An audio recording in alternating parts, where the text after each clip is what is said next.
Were the lives of pirates really a swashbuckling adventure filled with treasure and epic battles? Or was the reality far more brutal and miserable than the stories suggest? Today, we're going to take a closer look at the real lives of pirates. The image of pirates by modern pop culture is often romanticized, but the historical reality was far harsher. The myth pushed by modern pop culture that the lives of pirates were idealistic can be traced back to the book A General History of the Pirates in 1724, which described real pirates such as Blackbeard, Anne Bonny, and Calico Jack, and contains dramatic storytelling, with many historians noting that it should not be treated as a fully reliable first-hand account of events. The book is often described by historians as an important literary work, but not always a completely reliable historical source. And while it mentions female pirates such as Mary Read and Anne Bonny, historians believe parts of their stories were dramatized. Because of this, historians argue that the book helped contribute to early legends surrounding pirates. Next is Treasure Island by Robert Louis Stevenson, made in 1883, which started many of the myths pushed today by Hollywood, with the book starting the myth of treasure hunters, with the plot of the book being about a pirate captain looking for buried treasure with a map, and other pirates wanting to take the treasure for their own. One of those pirates has one leg. The peg-leg stereotype is exaggerated, but sailor injuries themselves were not rare. Later, a movie adaptation with the same name started the myth about the way pirates spoke, with them saying "Arr" and "matey," along with parrots on the shoulder, and many characters having missing limbs, with peg legs and hooks for hands. While Treasure Island, and to some extent A General History of the Pirates, helped start the myths of pirates, these ideas would later be amplified even further by Hollywood.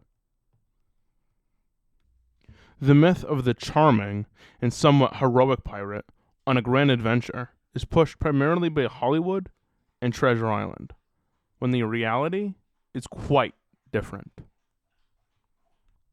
If this myth started and the realities of pirate life were actually far harsher, that begs the question, why would anyone even choose to be a pirate? Many pirates were from England, with about half coming from places like Liverpool, Greater London, and Plymouth, while roughly a quarter were Americans from New York, Boston, Rhode Island, and Charleston. After the War of Spanish Succession, which ended in 1714, many sailors were left unemployed. Many had experienced terrible conditions in the Royal Navy, and other maritime work could be unpredictable and poorly paid. Some sailors went months or even years without pay. Discipline was also harsh. Many sailors were flogged regularly. Food was rotten. Ship biscuits were sometimes so filled with vermin that sailors described them as food that could walk around by itself.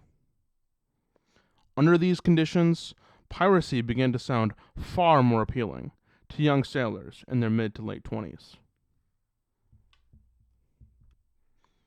Other pirates were merchant sailors who volunteered to join pirate crews after their ships were captured.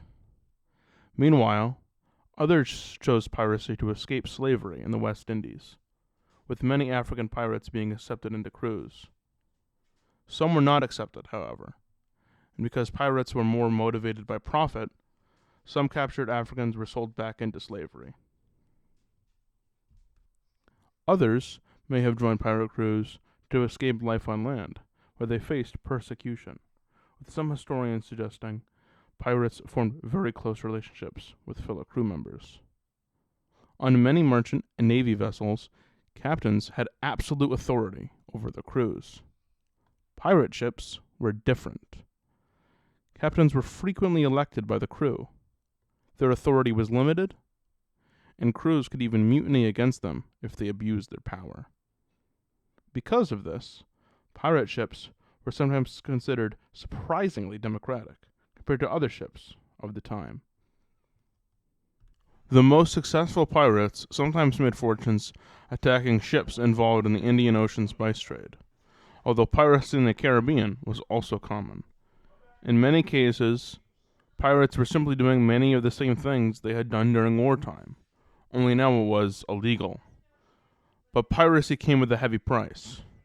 Piracy was punishable by death in England, and the crown eventually began cracking down heavily on pirates. Sometimes dozens were executed at once. Life on a pirate ship, in terms of food, was often terrible. Pirates frequently sailed for long periods of time without stopping in port, and much of the food would spoil quickly. Most meals consisted of cured meats, fermented vegetables, and hardtack biscuits. However, archaeological evidence, such as animal bones, suggests that ships occasionally kept livestock on board. Alcohol was common, since it lasted longer, and was far easier to store than fresh water. Fresh water itself was usually reserved for drinking and cooking, meaning pirates rarely bathed with it. Instead, they might wash with seawater or collected rainwater. Human waste was typically thrown overboard through holes in the ship. For sleeping, hammocks were common, though not everyone had one. Some pirates simply slept on the floor, with most of the crew sharing the same cramped space. A lack of fruits and vegetables often led to scurvy, caused by vitamin C deficiency. Symptoms included bleeding gums, tooth loss, and wounds that would refuse to heal or even reopen. Untreated scurvy would eventually lead to death. Pirates traveling in tropical waters also faced diseases spread by mosquitoes, including malaria and yellow fever. Infections were another major threat. One of the most dangerous was gangrene, often caused by battle wounds or accidents aboard the ship. Without modern medicine, the most common treatment was amputation of the infected limb. Life was not entirely miserable, however. Pirates often sang sea shanties while working. They also played dice and card games, sometimes gambling while at sea. Some ships even had musicians and instruments on board. At the same time, ships required constant maintenance. Crew members repaired masts and sails, kept watch for enemy ships, and steered the vessel during long voyages. Pirates needed to force enemy ships to surrender their cargo and valuables. Different captains used different tactics. One example was Captain Ned Lowe. Born in London and later moving to the American colonies, Lowe became infamous for his extreme cruelty.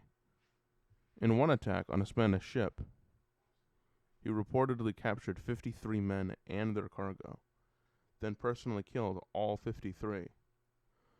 According to accounts, he even forced one prisoner to eat the heart of another. Lowe also reportedly roasted a French chef alive, cut off another captain's ears and forced him to eat them, and mutilated prisoners in other brutal ways. These accounts came from Nathan Lewis, Lowe's own quartermaster. Lowe was eventually captured and hanged in 1724. Another notorious pirate was Bartholomew Roberts, also known as Black Bart. Roberts was considered more disciplined than some pirates. He avoided heavy drinking and gambling. Yet he was still responsible for violent raids and killings. One story claims he burned a slave ship, killing around 80 enslaved people trapped on board. Roberts himself was later killed in battle when a cannonball struck his throat during a fight with the Royal Navy off the coast of West Africa.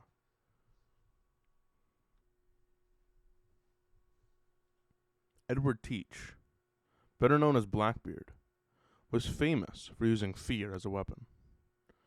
He sometimes placed slow-burning fuses in his beard to make smoke surround his face during battle. However, with his own crew, he could still be violent and unpredictable. During one night of drinking, Blackbeard reportedly shot his own second-in-command, Israel Hands, crippling him for life. He also marooned 17 crew members on a deserted island, though they were eventually rescued by another captain. Blackbeard himself died in a bloody sword fight with a British naval officer.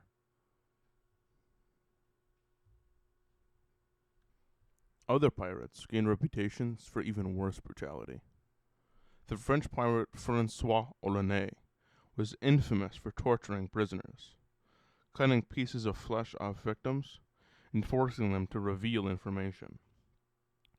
According to some stories, he was eventually captured and eaten by a cannibal tribe. Pirates also used various other punishments. One was keel hauling, where a victim was dragged beneath the ship's hull. The barnacles covering the wood would tear the body apart, or the victim might simply drown. Another punishment was marooning, where a sailor was abandoned on a remote island with only a small amount of water and a pistol. Sometimes that pistol provided the only escape from starvation. Pirates often lived very short lives.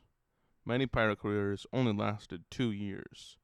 Disease, infection, and violent battles killed many. Others were eventually captured and executed. Many of the most famous pirates met this fate. William Kidd, Charles Vane, Stede Bonnet, Calico Jack, Rackham, and Oliver Levasseur were all hanged. Blackbeard himself was killed in battle with the Royal Navy.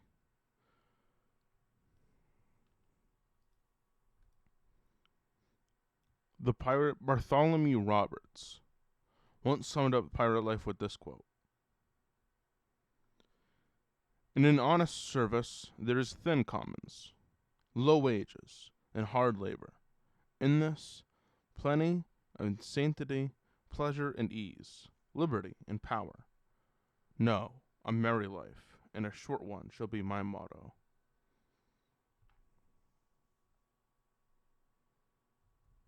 Pirates knew their lives would be short, and many took the risk, hoping to gain wealth quickly. As pirate raids disrupted trade across the Atlantic world, European governments began aggressively suppressing piracy. Large pirate trials followed. In one case, 52 pirates were tried, and 18 were executed and displayed in cages as a warning to others. As the dangers of piracy began to outweigh the profits, many sailors abandoned it.